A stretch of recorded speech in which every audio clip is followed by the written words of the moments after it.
run psychedelic sessions or do holotropic breath work, or if we want to work with people who are in spiritual emergency. I had read about Stan's theories on how our experiences in the womb affected our unconscious, but to hear him explain it gave me a whole new understanding. That the experiences, if you regress to birth, the experiences come in 4 patterns. I call them perinatal matrices, basic perinatal matrices. The first perinatal matrix relates to the situation of the fetus still in the womb before the onset of the delivery.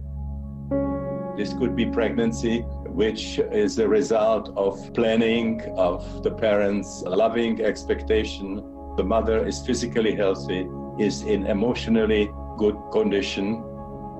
Reliving of that kind of state would be a very ecstatic experience. Now, this doesn't necessarily happen. There are pregnancies which are a result of rape, of a one-night stand when both parents were drunk, where the marriage was broken, the mother is abused, physically and emotionally unhealthy.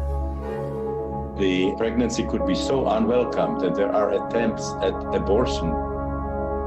Another possibility, the mother is Rh negative, the father is Rh positive, so that from the beginning, the fetus is being attacked, immunologically treated as an invader.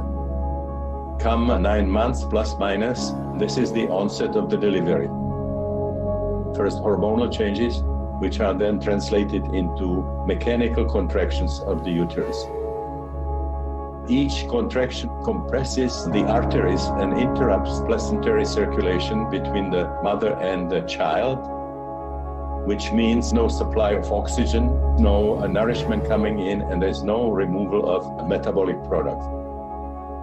There's no resolution for it because the cervix is not open, just contractions of the uterus in a closed system.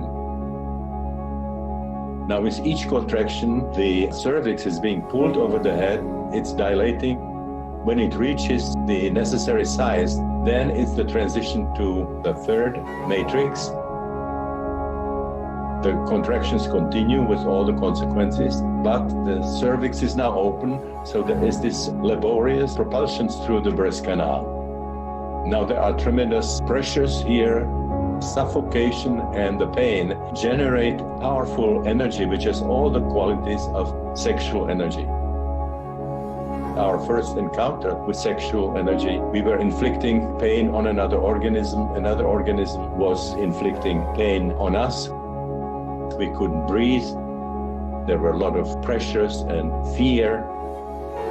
This kind of experience then can become the basis of the development of various sexual dysfunctions, deviations, aberrations, perversions. And then we have the completion of the delivery, head first or feet first, and then the umbilical cord is cut. From then on, the child exists as an anatomically independent individual, still biologically, emotionally dependent, of course.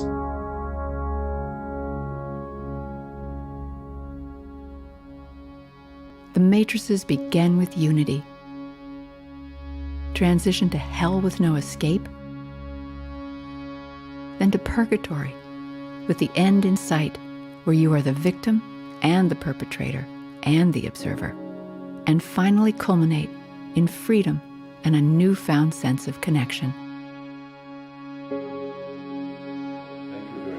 As Stan finished, I remembered the rebirthing workshop I'd taken at Rajneeshpuram back in the 80s.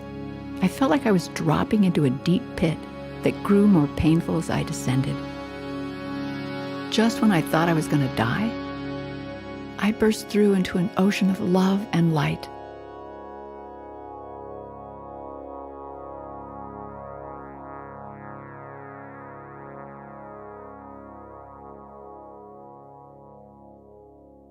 Joseph Campbell is best known for his work in comparing mythologies and religions from cultures around the world.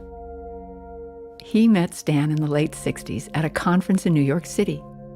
When Campbell heard Stan's theory on the 4 perinatal matrices, he instantly solved a mystery that had intrigued him for years. He couldn't understand how cultures from diverse geographical locations could share the same death-rebirth themes. He called it a monomyth. But when he saw Stan's presentation, he understood that these cultures were reliving the experience of their own births.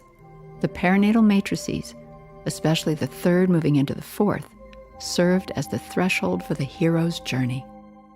The rites of passage that these cultures developed allowed their initiates to access unconscious birth memories, face their fear of death, and finally, free themselves from a deep maternal dependency. Birth itself is not only a rite of passage, but is perhaps the universal rite of passage that we all go through.